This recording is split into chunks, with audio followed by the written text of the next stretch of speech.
Landman is finally here. I run the company. She owns it. But if you want to fight about it, lawyer up, big boy, let's go. Why don't you let me sell this thing? I want success. Get it for me. How would you describe what we are in store for?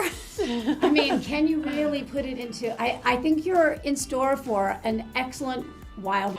adoration from people all over the world that love Billy and love Landman. And I'm here tonight presenting because of my co-star, Billy Bob Thornton, who's nominated for Best Actor. And we love making our show. It's connected with people, and we're just we're humbled by that because it's about, West Texas in a very small town, but it's a messy family that's incredibly dysfunctional. And I think that people can always, it's either their family or the family adjacent. They love the crazy. And so we deliver it, and we love making it. Imagine the vast Texas oil fields stretching endlessly under a stormy sky, where fortunes are made and lives are shattered in the blink of an eye. Whispers of betrayal echo through the rigs, and one man's empire teeters on the edge of collapse. Welcome back to the high-stakes world of Landman. Season 3 is about to ignite. In the dusty heart of West Texas, Tommy Norris stares out over his sprawling oil empire, the sun beating down like a relentless enemy. He's built it all from nothing, but now cracks are forming. Whispers of sabotage ripple through the crew. Someone's tampering with the rigs, causing explosions that could bury them all in debt and dirt. Tommy's eyes narrow as he confronts his right-hand man, Jake, who's been acting strange lately. "You think I don't see it?" Tommy growls, his voice low and threatening. Jake shifts uneasily, sweat beading on his forehead despite the cool morning air. But before answers come, a massive blast shakes the ground, sending flames skyward and workers scrambling for their lives. As the smoke clears, Tommy finds a cryptic note in the wreckage. "Your time's up." Who could be behind this? Is it a rival company hungry for his land, or something closer to home? Meanwhile, Angela, Tommy's fierce ex-wife, reappears in town with secrets of her own. She's got ties to a shadowy investor who's pumping money into a competing operation, and her smile hides a dagger. "We had our chance, Tommy," she says over a tense dinner, her eyes locking onto his. "But now I'm playing to win." The tension builds as Tommy digs deeper, uncovering old grudges from his past. A betrayed partner from years ago, now out for blood. Nights turn sleepless. Every shadow seems to move. The crew starts fracturing, loyalties tested under the pressure. Young driller Mia, who's like a daughter to Tommy, overhears a hushed phone call that points to Jake's involvement. Her heart races. Should she tell Tommy, or is she walking into a trap? The oil flows black and thick, but so does the deceit. As alliances shift, Tommy must navigate a web of lies that could cost him everything. A late-night meeting in a dimly lit bar brings a mysterious informant who whispers, "It's not just about the oil, it's personal." Tommy's fists clench. He's ready to fight, but the enemy is invisible, striking from the dark. The rigs groan under the strain, mirroring the breaking point in Tommy's soul. With each passing day, the suspense mounts. Will he uncover the truth before the next disaster strikes? Angela's schemes unfold slowly, her investor pulling strings from afar, promising her a cut of the empire if she helps topple Tommy. But doubts creep in. Is she willing to destroy the man she once loved? Jake, torn between greed and guilt, makes a fateful choice that could seal their fates. The landscape itself seems alive with danger. Winds howling warnings, thunder rumbling like distant explosions. Tommy stands alone on a ridge overlooking the fields, vowing to protect what's his. Yet, as the section closes, a figure watches him from the shadows, phone in hand, ready to make the call that changes everything. The game is on, and no one is safe in this brutal world of black gold and broken trust. The dust from the last explosion hasn't even settled when Tommy Norris, now ousted from the president's chair at MTEX, stands in the middle of an empty field, staring at the horizon like it's personally betrayed him. Fired by Cammy Miller herself, his once trusted ally, and the widow pulling the strings, Tommy's world has shrunk to a beat-up truck and a burning grudge. "You think you can take it all?" he mutters to the wind, crumpling the termination letter in his fist. But losing the title doesn't mean losing the fight. Tommy's back to basics, scraping together a new play with whatever scraps he can find, determined to claw his way back into the game before the oil dries up or someone puts a bullet in him first. Word spreads fast through the rigs. Tommy's out, and the power vacuum sucks in every shark within 100 miles. Cammy, sitting pretty in her sleek office, thinks she's won, but her offshore drilling dreams are hitting rough water. Regulators sniffing around, and investors getting nervous after a string of accidents that smell like sabotage. She calls in favors from old money, including a slick operator named Victor Galino, who's got cartel ties and a smile that never reaches his eyes. You want control? Pay the price, he tells her over a tense video call, hinting at deals that could flood the market or flood someone's grave. Cammy hesitates for the first time, wondering if she's traded one devil for another.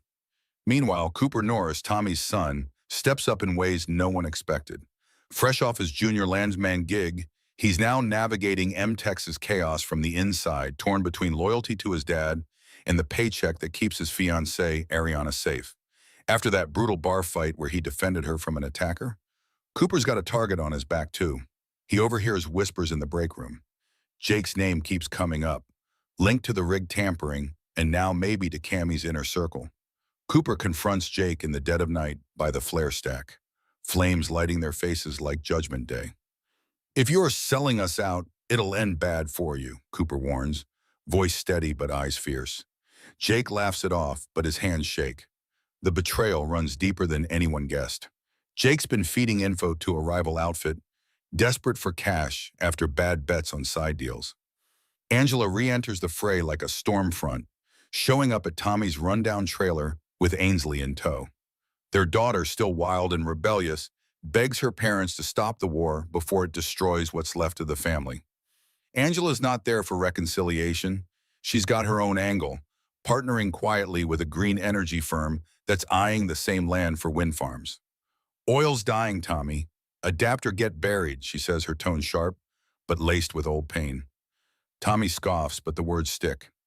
Late at night, he pores over maps, seeing the future shift under his feet, cartels pushing south, regulators closing in, and now eco-investors circling like vultures. A surprise ally emerges, Sheriff Walt Joburg, who's tired of bodies piling up on his watch. He slips Tommy a file on the sabotage, pointing fingers at an inside job tied to Galino's money. This ain't just business anymore, Walt grunts. It's war. The suspense coils tighter as alliances fracture. Mia, the young driller who's always had Tommy's back, gets pulled into the mess when her rig faces shutdown.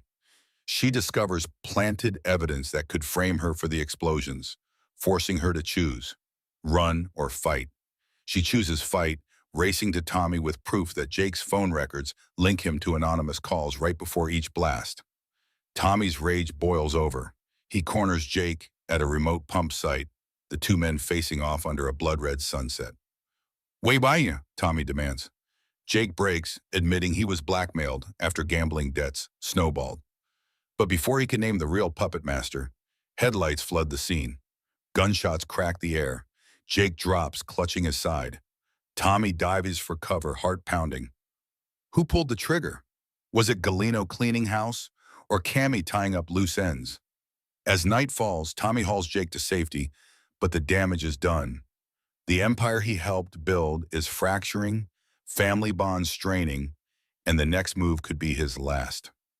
Cooper races to his father's side, gun in hand for the first time, while Angela watches from afar, torn between revenge and redemption. Cammy receives a chilling message. Photos of her meetings with Galino leaked to the press. Her throne wobbles. In the shadows, an unknown player smiles. The real threat hasn't shown their face yet.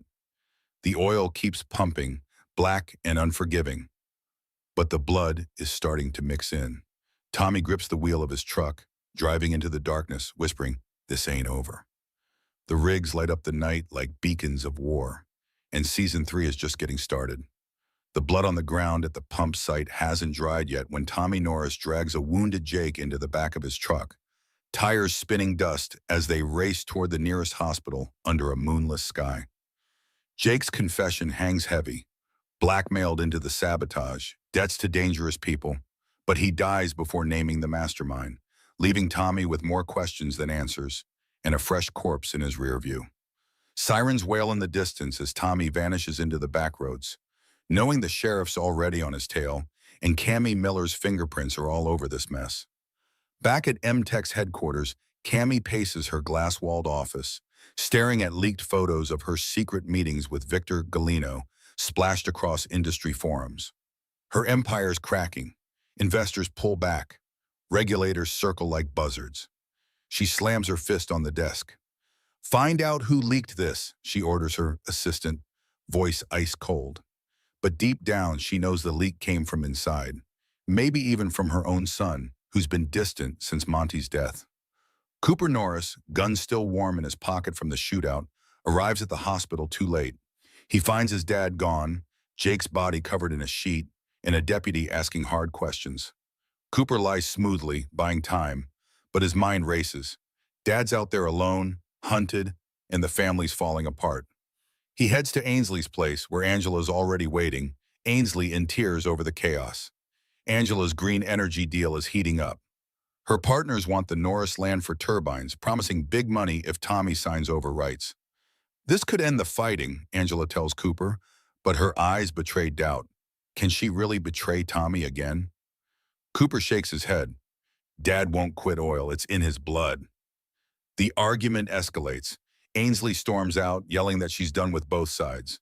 Alone, Cooper digs into Jake's old files on his laptop, uncovering encrypted messages linking Galino's cartel to MTech's contracts. A name jumps out. Rebecca Falcone, the sharp lawyer who's been too quiet lately. Is she the leak or the next target? Mia, the driller who's risked everything for Tommy, goes underground after finding more planted evidence on her rig, enough to send her to prison. She meets Tommy in a derelict barn on the edge of town, rain pounding the tin roof. "They framed me to get to you," she says, handing him a flash drive with proof of Galino's payoffs. Tommy's face hardens. He knows Galino's cartel doesn't forgive loose ends. "We hit back hard," he decides. They plan a risky move, infiltrate one of Galino's supply runs to steal evidence that could bury him and expose Cammy's ties. But as they talk, headlights sweep the barn. Gunmen pour out, Galino's cleaners. A brutal firefight erupts. Mia takes a graze to the arm. Tommy covers her escape. They barely make it out, hearts pounding, realizing the war's escalated to kill or be killed. Sheriff Walt Joberg, piecing together the puzzle, confronts Cammy in her office. "Your husband's dead, your company's bleeding, and bodies keep dropping. Time to talk." Cammy smiles thinly. "You have no proof." But Walt drops a bombshell. Federal agents are inbound, tipped off by an anonymous source. Cammy's composure cracks. She calls Galino, demanding he handle the loose ends.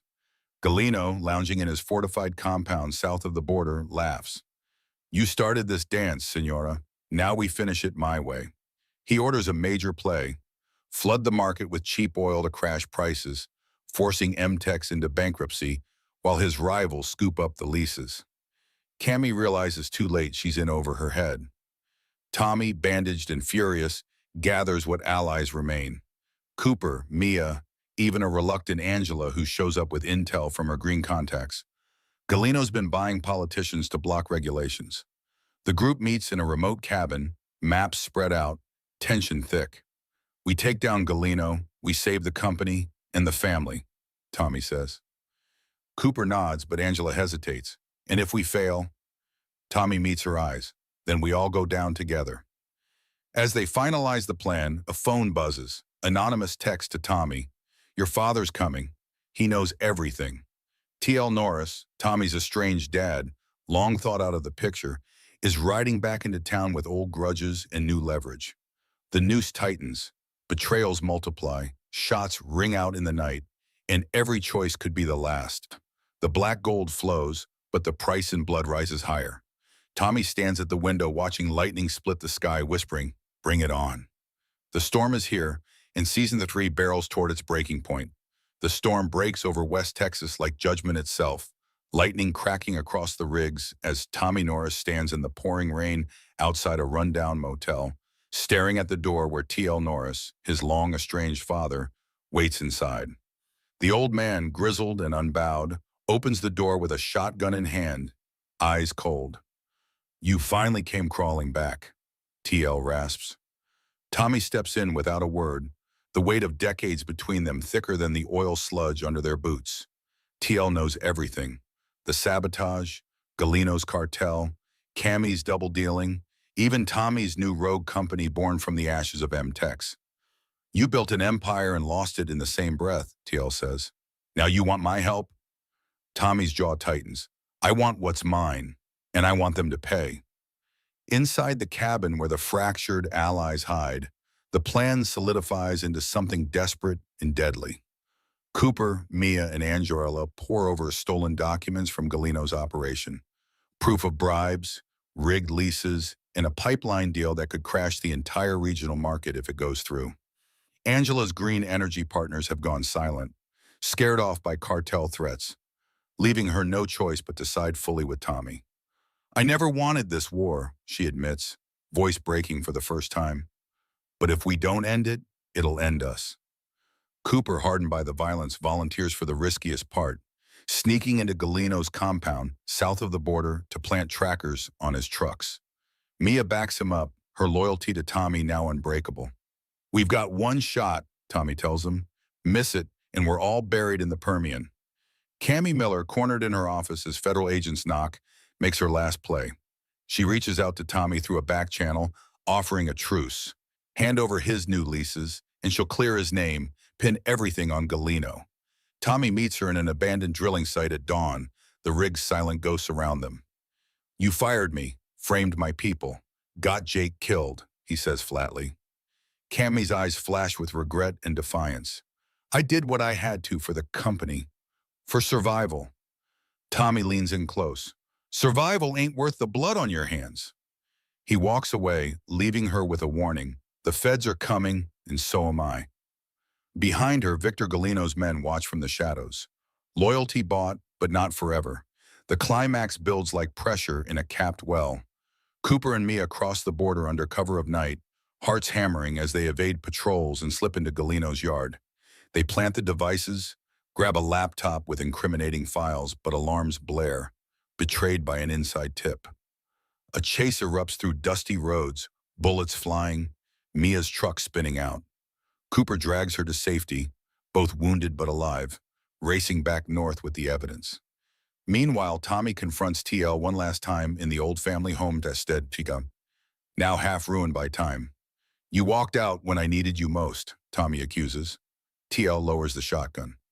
I walked out so you wouldn't end up like me, chained to this land, this life. In a raw moment, father and son share a drink, old wounds opening. TL hands over a hidden deed to untapped wells, his final gift or trap. Use it to finish this, he says, or let it finish you. As the pieces collide, Sheriff Walt Joberg raids Galino's stateside operations with federal backup, tipped by Tommy's leaked files. Explosions rock the night, rig fires set as diversions. Cammy's arrested at her home, handcuffs clicking as she glares into the cameras, empire crumbling. Galino, furious, orders a hit on Tommy, but the cartel boss underestimates the Norris grit. In a final showdown at the heart of Tommy's new operation, gunmen descend. Tommy, Cooper, Mia, and even Angela stand together, rifles ready, defending the rigs like family. Bullets rip through metal, blood stains the sand, but they hold the line. Galino's men fall back, defeated. In the aftermath, Tommy stands amid the smoking wreckage, looking at his son, his ex-wife, his crew. We didn't just survive, he says quietly. We took it back. The rigs roar back to life, black gold surging once more, but the cost lingers in every scar. Loyalties forged in fire, betrayals buried but not forgotten, and the endless Texas horizon promising more battles ahead. Tommy climbs into his truck, TL watching from the porch like a ghost of what was. The engine growls, tires kick up dust, and Tommy drives into the sunrise, whispering, "This land's ours, and no one's taking it again." The screen fades to black, the pump jacks nodding in rhythm, hinting that in the world of oil, peace is just the calm before the next storm. Season 3 ends not with victory, but with the promise of more war, more fortune, more heartbreak, because in West Texas, the game never truly stops.